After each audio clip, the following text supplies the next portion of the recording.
Street Knowledge Soldiers presents an ode to Mr. Kim, Big Bubb Cannon. Time never wasted.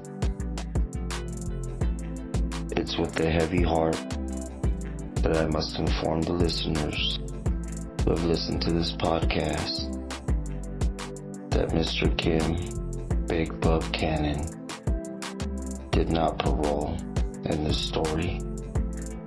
He did pass away here at Chino State Prison, and he was my friend, and he had a long journey of 3 decades, 33 and a half years, and he touched on education, higher power. He also touched on not being able to tell somebody who's out there struggling how to live their life to get what they need to survive. But he also told you what it's like to be here and how so many people lose the will to live here. And I'm here to tell you that I know he would want anybody who's living a lifestyle of addictions, criminality, gangs, gambling, domestic violence. I mean, there's so many things that could send you down a rabbit hole. Alcoholism, whatever it may be. You know, there's a better way, and criminal acts to make ends meet is not a way to survive. A way to survive is to educate, get closer to your higher power, and live a good, productive life as a citizen following social norms as society has set forth, public safety rules for us to live in a safe community as neighbors. And with that, I'd like to say that time was never wasted with Mr. Kim, Big Bubb Cannon. I love this dude through and through.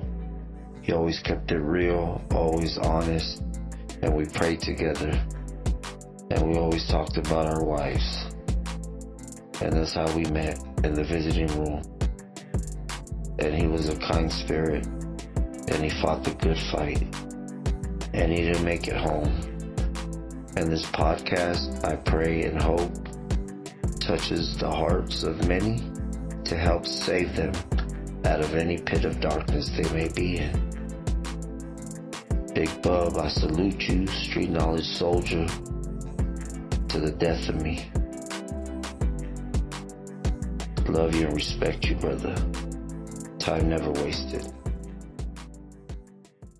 Time never wastes. Time never wastes. Street Knowledge Soldiers presents Redemption. And today on the show, we have a story titled Time Never Wasted. Today we have Mr. Kim, Big Bubb Cannon, who has been incarcerated for 3 decades. And to you, my brother, my first question to you is, what was the journey like? It was very trying. Learning experience. There's a lot of hard times, bro. I ain't going to sugarcoat it. You know, it was hard. It wasn't easy. You know what I mean? I lost a lot.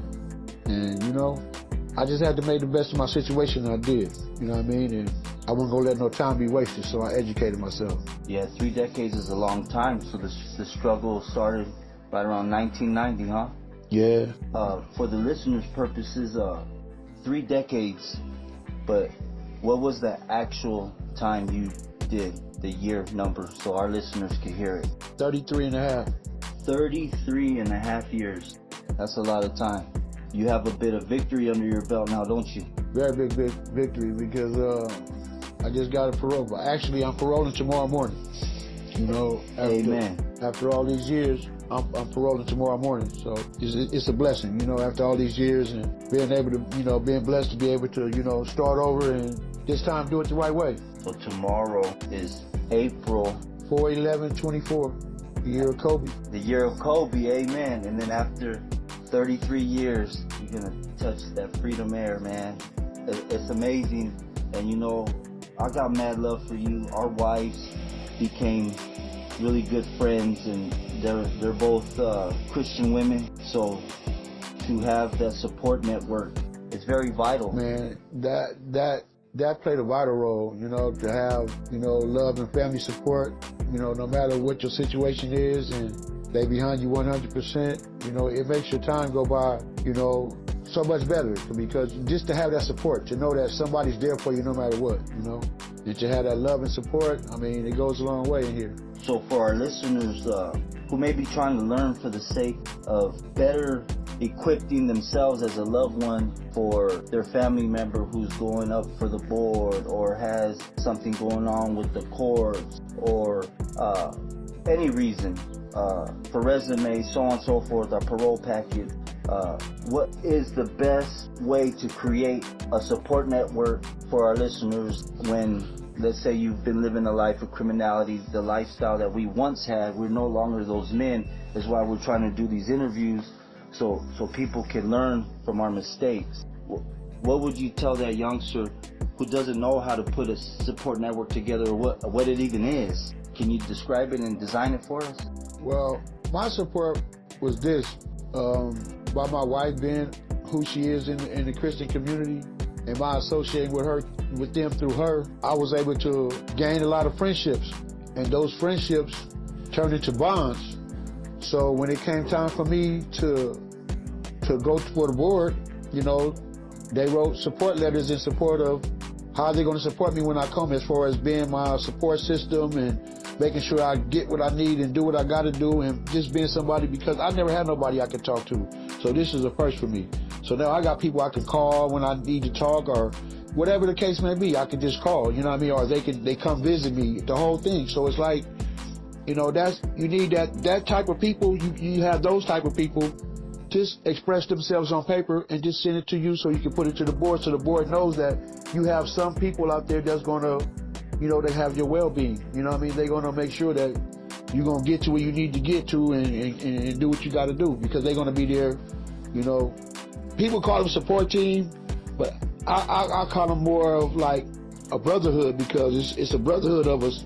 You know, I done met like 30 guys, everybody's home, and we still communicate with each other. You know, we keep each other up and uplift each other, and they got programs for that. So it's a lot to go into this. It's a never-ending story. But the main thing I'm trying to get across to you is that prison ain't what it used to be. And for the guys that's coming into prison right now, I mean, it's a culture shock in here, man. And what we have to go through on a daily, I mean, not just the living conditions, just the health conditions. You know what I mean? I almost died in this place 3 times. I came back twice. I was in a coma twice, bro, because these people misdiagnosed. Right now, I'm diagnosed with a blood disease. I'm dying right now, bro.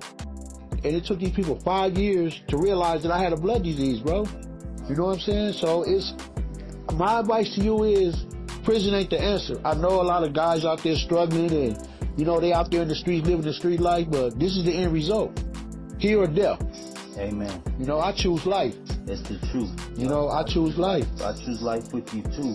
You know. And what I like to segue into with that is that it's a certain kind of conduct you have to possess to even have these people on your team. That means there's no more criminality. It's a positive role model. People only going to support positive things. So if you're walking in a negative light, they're not going to support you anyway. So the people who are in your life, they're there because they know that you're doing the right thing, and they want to encourage you to keep doing the right thing. So those are the people that you're going to gravitate to. Those are the people that are going to gravitate toward you, because they see where you at. You don't have to tell a person what you're doing. They can sit back and watch what you're doing, and they know. Exactly. So it's self-evident. It's in your walk. It ain't in your talk. Absolutely.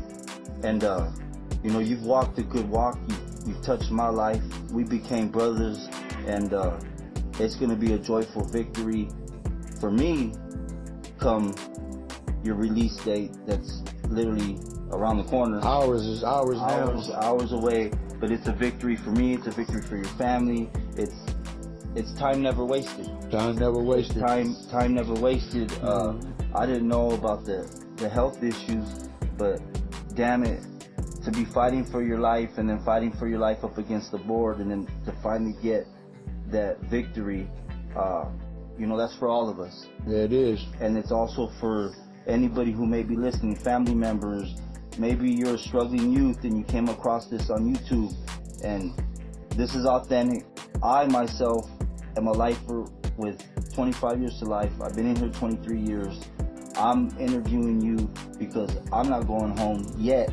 I will be going home soon by the grace and the mercy of God, but I want to put a dent in things. I want to put a better perspective in all these barriers that are keeping us from the goal of humanity, you know. And I want to say, Bubb, walking with you, for me, it was time never wasted.